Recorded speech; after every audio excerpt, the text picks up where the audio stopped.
Utilitarianism, the idea that the moral worth of an action is solely determined by its contribution to overall utility and maximizing happiness or pleasure as summed among all people. Which begs the question, is the greater good really good? Imagine not being able to enjoy something you love because someone else doesn't feel the same. Utilitarianism stripped down to its most basic principles is that unless an action or item purpose is for the greater good, it is unnecessary. Things like sporting events, concerts, your favorite restaurants, art installations, architecture, music, and many other things would cease to exist in the eyes of a utilitarianistic follower. Like mentioned before, much of our music would lack to exist because it doesn't necessarily benefit the greater good. However, in a 1972 song by the rock band The Kinks called Supersonic Rocket Ship, the band discusses utilitarianistic ideas that have now more recently become part of our culture. Let me take you on a little trip. My supersonic ship's at your disposal if you feel so inclined. Well, alright. We're gonna travel faster than light, so do up your overcoat tight, and we'll go anywhere you want to decide. Well, alright. Too many people side by side, got no place to hide. The band's lyrics discuss the idea of the outcasts, minorities, and oddities of the world boarding a rocket ship and moving on to a better place. This would benefit the greater good of those on board and those left behind. The utilitarianistic idea of benefiting half by removing half has recently been discussed in the critically acclaimed film Avengers: Infinity War. In the film, the main villain, Thanos, removes half of the universe's living population in order to benefit the other half, hopefully making a more thriving universe. Going along with utilitarianistic ideas, designs and architecture like this would now become obsolete because they do not serve a purpose that benefits the greater good. As you can see, utilitarianism has been discussed in our culture. It seems like a very functional and benefiting ideal of living, and that is how it was first proposed by the father of utilitarianism, Jeremy Bentham.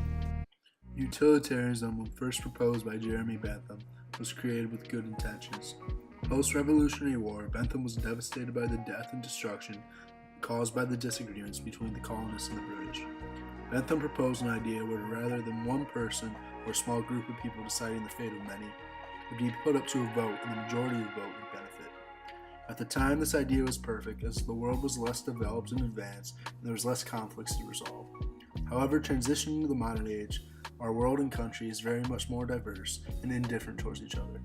As the world progresses and modern ethics and confrontations come into play, utilitarianism has taken on a more sinister appeal.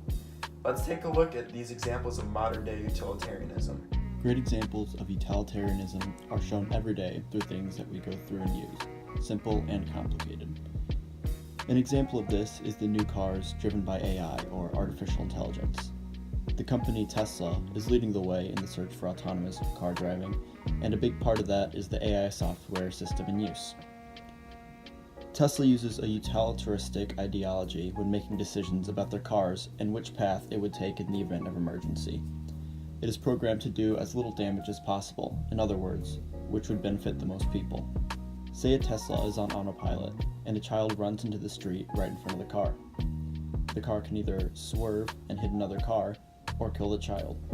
The car is programmed to swerve immediately because that would be the biggest benefit to society. Saving someone's life is above all else, and causing damage to a car, where the odds are much better of not having serious injury, will always be the top priority and the best option. A classic example of utilitarianism is the train or trolley problem, which states that you see a runway trolley moving towards 5 tied up people lying on the tracks. You are standing next to a lever that controls a switch. If you pull the lever, the trolley will be redirected onto a side track, and the 5 people on the main track will be saved. However, there is a single person lying on the side track.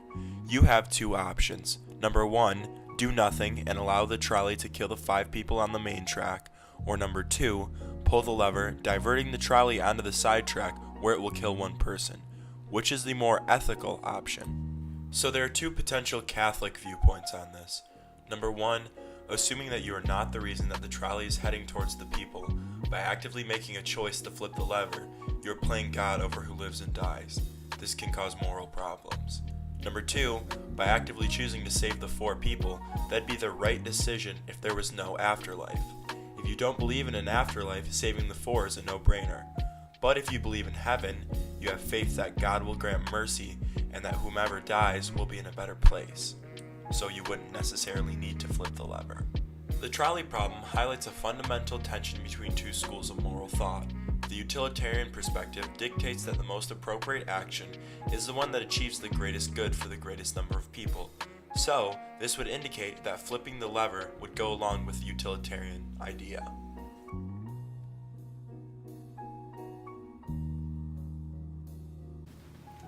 The Catholic Church opposes utilitarianism because love is our purpose and God is our end. However, utilitarianism shifts the focus from God to us, making us the end. For example, in the trolley incident, we put ourselves before God's will and try to change the course of events that are not in our control. The idea of utilitarianism is whatever will have the best effect on the most amount of people, which in theory sounds great, but that often comes at another person's expense. And this is why the Catholic Church is opposed to this idea of utilitarianism. You cannot do bad to get good. This shift of trying to orientate ourselves before God is evident of a book by Peter Kreeft called Back to Virtue, a traditional moral wisdom for modern moral confusion. In this book, Kreeft discusses the temptations and what they lead us to do. They're leading us to live a more selfish life in a utilitarianistic way. In his book, he calls us to live a more conforming way of life, saying, in an age of relativism, orthodoxy is the only possible rebellion left. Like mentioned before, we're transitioning into a more modern world where we're much more diverse and indifferent towards each other. This is why Kreeft stepped in to spread the idea that we do not live in a selfish world. Rather, we in fact as Catholics are part of one of the biggest communities in the world, and trying to live your life selfishly is not being a good Catholic. And this is the main reason behind the Catholic Church opposing utilitarianism. Why it seems great because we're working towards the greater good, and in fact is a very selfish way of life, and it takes away from living your life with love and living with a purpose where God is the end. It puts yourself as the purpose of life and puts yourself at the end. In conclusion, the utilitarianistic way of living life, making decisions based off the greater good, may sound very inclusive. Within it, facts lead people to live a more selfishly driven life that puts God and his teachings on the back burner, making us live a less fruitful and prosperous life.